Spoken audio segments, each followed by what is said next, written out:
I doubt very much that there is one key unanswered question in lung cancer. There are many unanswered questions for sure.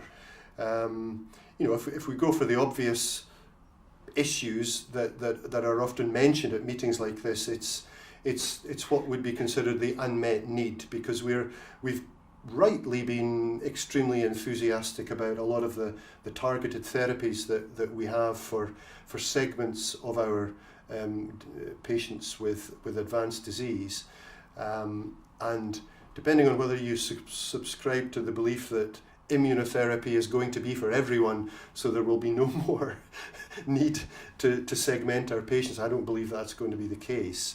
We're going to have significant segments of patients who don't have a currently targetable oncogene drivers, so they're not EGFR, BRAF, ALK or ROS1 driven. Those would be probably the commonest. There are a few very niche things that you could add to that list, I guess.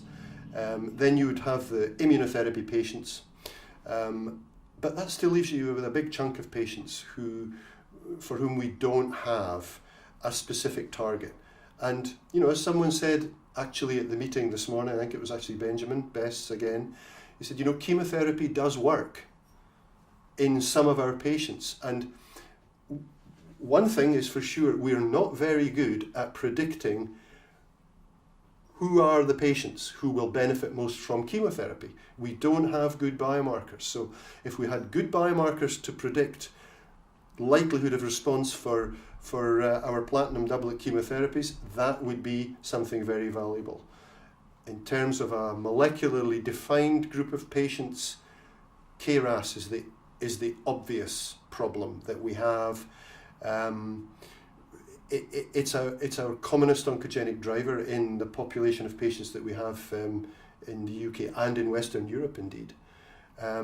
But we don't yet have a KRAS-specific therapy, and that's a big need.